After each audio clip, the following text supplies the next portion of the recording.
എല്ലാവർക്കും വിനീത നമസ്കാരം. ശ്രീമദ് ഭാഗവതം ഏകാദശ സ്കന്ധം അധ്യായം 2 ശ്ലോകം 46, 47, 48, 49, 50 5 ശ്ലോകങ്ങൾ ഇന്ന് നമുക്ക് നോക്കാം. ആരിലും ഭേദമില്ലാതെ കാണുന്നത് ആണ് ഉത്തമ ഭക്തിയുടെ ലക്ഷണം എന്നതാ പറയുന്നു. ഓം നമോ ഭഗവതേ വാസുദേവായ കൃഷ്ണായ വാസുദേവായ ഹരയേ പരമാത്മനെ പ്രണതക്ലേശനാശായ ഗോവിന്ദായ നമോ നമഃ. ശ്ലോകം 46. ഓം നമോ ഭഗവതേ വാസുദേവായ. ഓം നമോ ഭഗവതേ വാസുദേവായ.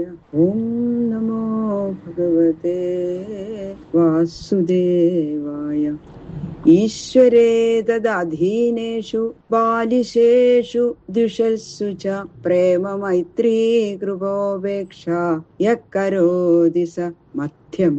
ഏതൊരു പുരുഷൻ ഈശ്വരനിലും ഈശ്വരൻ തന്നെ ആശ്രയം എന്ന് സർവാത്മനാ കരുതിയിരിക്കുന്ന ഭക്തന്മാരിലും പ്രേമത്തെയും മൈത്രിയെയും, അറിവില്ലാത്തവരിൽ അവരെപ്പോഴും അനുഭവിക്കുന്ന കഷ്ടാവസ്ഥകൾ കാണുമ്പോൾ കരുണയെയും, തനിക്ക് വിരോധം ചെയ്യുന്നവരായ ശത്രുക്കളില് ദേഷ്യം, സ്നേഹം ഒന്നും രണ്ടും ഇല്ലാതിരിക്കുന്നതായ ഒരു ഉദാസീനാവസ്ഥ അങ്ങനെ ജീവിച്ചുകൊണ്ടിരിക്കുന്നുവോ ആ ഭക്തൻ മധ്യമൻ. ആരോടും ദേഷ്യമൊന്നുമില്ല, ശത്രുക്കളില് എന്നാ അവരോട് സ്നേഹവും ഇല്ല. അങ്ങനെയാണ്. പ്രേമം, മൈത്രി, കരുണ, ഉപേക്ഷ എന്നീ ഭാവങ്ങളൊക്കെ ഉണ്ട്. അവരെ സ്നേഹിക്കാനൊന്നും പറ്റില്ല ശത്രുക്കളെ.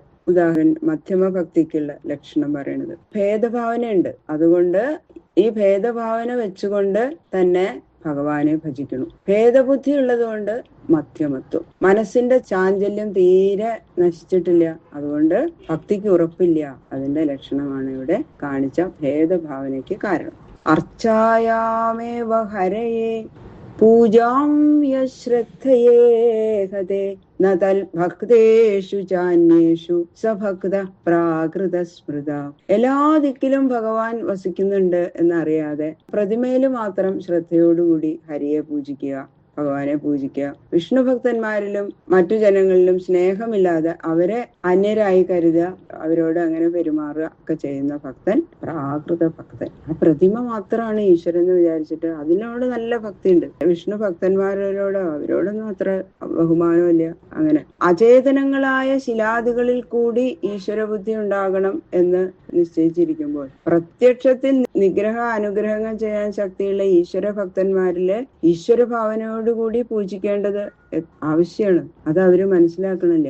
ആ തത്വം അറിയാൻ മാത്രം ബുദ്ധി വികാസമില്ലാത്ത ഇവന് ഭക്തി ആരംഭിക്കണു എന്നേ ഉള്ളൂ. അതുകൊണ്ടാണ് പ്രാകൃതൻ എന്ന് പറഞ്ഞത്. ഈശ്വരന്റെ സർവവ്യാപിത്വം, സർവശക്തിമത്വം മുതലായിട്ടുള്ള ശ്രേഷ്ഠ ഗുണങ്ങള് ഒന്നും ഈ പ്രാകൃത ഭക്തൻ അറിയണില്ല. എങ്കിലും തന്നേക്കാൾ ശ്രേഷ്ഠനായിട്ടുള്ള ഒരു ഈശ്വരനുണ്ട്. അത് മനുഷ്യനല്ല. ആ ശിലാദികളിൽ പൂജിച്ചാൽ ആ ദേവൻ പ്രസാദിക്കും, ആഗ്രഹങ്ങൾ സാധിച്ചു തരും, ഇങ്ങനെയൊക്കെയുള്ള വിചാരം അയാൾക്കുണ്ട്. ക്രമേണ ഇവനും ഉയർന്നു വരും. അതിനാൽ ഇവനെയും ഭക്തന്മാരുടെ കൂട്ടത്തില് കൂട്ടാം. ഈ മാതിരി ഭക്തിയെങ്കിലും ഉണ്ടാവണം എന്ന കരുണയോട് കൂടിയിട്ടാണ് മഹാന്മാര് വിഗ്രഹ ആരാധന നിശ്ചയിച്ചത്. എന്നാൽ ബുദ്ധിമാന്മാരെന്നും വേദാന്തികളെന്നും ജ്ഞാനികളെന്നും നടിക്കുന്ന ചിലര് ഈ വിഗ്രഹാരാധനയെ പാടെ ദുഷിക്കുന്നുണ്ടെങ്കിൽ അവര് മനസ്സിരുത്തി ആലോചിക്കാത്തത് കൊണ്ടാണ് ഈ മഹാന്മാരുടെ ആന്തരതത്വം അറിയാതിരിക്കുന്നത്. അവർക്ക് ഈ പ്രാണികളിൽ ഒന്നും കാരുണ്യം ഇല്ലാത്തത് കൊണ്ടാണ് ഇങ്ങനെ പറയണു എന്ന് മാത്രമേ ധരിക്കേണ്ടുള്ളൂ. അതുകൊണ്ട് ഭക്തന്മാരെ 3 വിധമായിട്ട് വിഭജിച്ചു. ഉത്തമൻ അഭേദമായി കാണുന്നവൻ, ആരെയും ഭേദമില്ല, എല്ലാവരെയും സ്നേഹിച്ച് എല്ലാവരോടും കരുണ, ഒരു വ്യത്യാസമില്ല, സ്ത്രീ പുരുഷ വ്യത്യാസമില്ല, ജാതി മത ഇതൊന്നുമില്ല, എല്ലാവരും ഈശ്വരന്റെ സ്വരൂപമാണ് എന്ന് വിചാരിച്ച് അവരെ ആദരിച്ചു. അങ്ങനെ ഭഗവാനെ പോലെ തന്നെ കരുതുന്നത് എല്ലാ പ്രാണികളെയും. അതാണ് ഉത്തമ ഭക്തന്റെ ലക്ഷണം. മധ്യമൻ ഭേദം കാണുന്നവൻ. പ്രാകൃതനോ വിഗ്രഹാദികളിൽ മാത്രം ദൈവബുദ്ധിയുള്ളവൻ. ഗൃഹീത്വാവിന്ദ്രിയൈരർത്ഥാൻ യോ ന ദ്വേഷ്ടി ന ഹൃഷ്യതി വിഷ്ണോർമായാമിദം പശ്യൻ സ വൈ ഭാഗവതോത്തമ. മൂന്ന് വിധം ഭക്തന്മാരെ പറഞ്ഞതിൽ വെച്ച് ഉത്തമൻ ഏറ്റവും പൂജ്യനാകയാൽ 8 ശ്ലോകങ്ങളില് ആ ഉത്തമ ഭാഗവതന്റെ ലക്ഷണത്തെ തന്നെ വീണ്ടും വിസ്തരിച്ചു പറയാണ്. ഉത്തമ ഭക്തനെ എങ്ങനെ ആചരിക്കും എന്ന് 3 ശ്ലോകങ്ങളെ കാണിക്കണം. കണ്ണ്, മൂക്ക് മുതലായ ഇന്ദ്രിയങ്ങൾ കൊണ്ട് രൂപം, ഗന്ധം മുതലായ വിഷയങ്ങളെ സ്വീകരിക്കുമ്പോൾ സുഖപ്രദങ്ങളായും ദുഃഖപ്രദങ്ങളായും ഇരിക്കുന്ന വിഷയങ്ങളെ ഗ്രഹിക്കേണ്ടി വരും. എന്നാൽ സുഖവും ദുഃഖവും ഉണ്ടാകണില്ല. ഇത് ഉത്തമ ഭക്തന്റെ ആചാരമാണ്. സാധാരണ ജനങ്ങളെ പോലെ ശബ്ദാദി വിഷയങ്ങളെയൊക്കെ സ്വീകരിക്കും. അവയില് ചിലത് ദുഃഖപ്രദങ്ങളായിരിക്കും. അപ്പൊ സാധാരണക്കാര് ദുഃഖിക്കും, സുഖപ്രദമായിരുന്ന സന്തോഷിക്കും. ഉത്തമ ഭക്തൻ രണ്ടവസ്ഥയിലും നിർവികാരനായിരിക്കും. ലൗകികങ്ങളായിട്ടുള്ള ശബ്ദാദി വിഷയങ്ങളിൽ പ്രവേശിക്കുന്നത് ഇന്ദ്രിയങ്ങളുടെ സ്വഭാവമാണ്. വിഷയങ്ങള് ചിലപ്പോ അനുകൂലാവും, ചിലപ്പോ പ്രതികൂലങ്ങളാവും. അങ്ങനെ തോന്നണത് മനസ്സിന്റെ സ്വഭാവമാണ്. അപ്പൊ സ്വരൂപ സുഖത്തെ വർദ്ധിപ്പിക്കുന്നതിനോ കുറയ്ക്കുന്നതിനോ ഒന്നും ഇവയ്ക്ക് ശക്തിയില്ല. വിഷയേന്ദ്രിയങ്ങള് തമ്മിൽ ചേരുമ്പോൾ ഉണ്ടാകുന്ന വികാരങ്ങള് തന്നെ ബാധിക്കില്ല എന്ന ഉറപ്പോടെ മനസ്സിന് യാതൊരു വികാരവും കൂടാതെ ഇരിക്കുന്നവൻ ഉത്തമ ഭക്തൻ. ഈ ദൃഢഭക്തി ഉണ്ടാകുന്നത് എങ്ങനെയെന്നാൽ, ഇങ്ങനെ സുഖ ദുഃഖ രൂപമായി തോന്നുന്നത് അന്ധക്കരണധർമ്മം. ഈ അവസ്ഥ അധ്യാസ നിമിത്തം ഉണ്ടാകുന്നു എന്ന് വേദാന്ത ശാസ്ത്രത്തിൽ പറയുന്നു. അതായത് മായ കൊണ്ടാണ് അങ്ങനെ തോന്നുന്നത്. ഒന്നിലിരിക്കുന്ന ധർമ്മത്തെ സൂക്ഷിച്ചറിയാത്തതിനാൽ മറ്റൊന്നിലിരിക്കുന്നതാണെന്ന് തെറ്റായി ധരിക്കുന്നത്. അതാണ് മായ, അധ്യാസം. ഇതാണ് അറിവില്ലായ്മയുടെ സ്വരൂപം. ഒരാള് കപ്പലിൽ സഞ്ചരിക്കുമ്പോൾ സമുദ്രതീരത്തിൽ ഉറച്ചു നിൽക്കുന്ന ആ വൃക്ഷങ്ങളൊക്കെ ഇങ്ങനെ സഞ്ചരിക്കുന്നതായിട്ടും സഞ്ചരിക്കുന്ന കപ്പലിൽ ഇരിക്കുന്ന ആള് ഒരു ഭാഗത്ത് ഉറച്ചു നിൽക്കുന്നതായിട്ടും തോന്നും. ഇതാണ് മായ, അധ്യാസം. നല്ല ഇരുട്ടിലല്ല, കുറേശ്ശെ വെളിച്ചണ്ട്, കുറച്ചിരുട്ട്. അപ്പോ ഒരു വഴിയില് ഒരു കയറ് കിടക്കുന്നത് കാണുമ്പോ സർപ്പാണെന്ന് വിചാരിക്കണം. അയ്യോ, പാമ്പാണോ എന്ന് തോന്നാറുണ്ട്. കയറില് സർപ്പം ഉണ്ടാവില്ല അല്ലെ? ഉണ്ടെന്ന് തോന്നിയത് എന്താ? കയറിന്റെ സ്വരൂപത്തെ നന്നായി ധരിക്കാത്തത് കൊണ്ടാണ്. ഇതുപോലെ അന്ധക്കരണത്തിന്റെ ധർമ്മത്തെ ആത്മാവിൽ ഉള്ളതാണെന്ന് തെറ്റായിട്ട് ധരിക്കണം. അന്ധക്കരണം ജഡാണ്, അതിന് ബോധം ഒരു കാലത്തും ഇല്ല. ആത്മാവോ എപ്പോഴും സുഖരൂപം. അതിന് ഇളക്കമോ ദുഃഖമോ ഏതു കാലത്തും ഇല്ല. ഇളകിക്കൊണ്ടിരിക്കുന്ന വെള്ളത്തിൽ പ്രതിബിംബിച്ചു കാണുന്ന സൂര്യബിംബവും ഇളകിക്കൊണ്ടിരിക്കും. അതുപോലെ ശബ്ദാദി വിഷയങ്ങളുടെ പിന്നാലെ സഞ്ചരിച്ചു കൊണ്ടിരിക്കുന്ന അന്ധകരണത്തില് പ്രകാശിക്കുന്ന ആത്മാനന്ദം ചഞ്ചലമായിട്ട് തോന്നാണ്. അതുകൊണ്ട് ചിലപ്പോ ചിലത് സുഖരൂപമായും മറ്റു ചിലത് ദുഃഖരൂപമായും തോന്നുന്നു. ഇങ്ങനെയുള്ള തോന്നല് സത്യമല്ല. അതിനാൽ വിഷയസംബന്ധ നിമിത്തം ആത്മാവിന് സുഖമോ ദുഃഖമോ ഉണ്ടാകുന്നില്ല എന്ന സത്യം അറിവുള്ളത് കൊണ്ട് ഉത്തമ ഭക്തന് വികാരമില്ല. അതിനാൽ ആരിലും ഏതൊരു വിഷയത്തിലും ദേഷ്യോ സ്നേഹോ ഒന്നുമില്ല.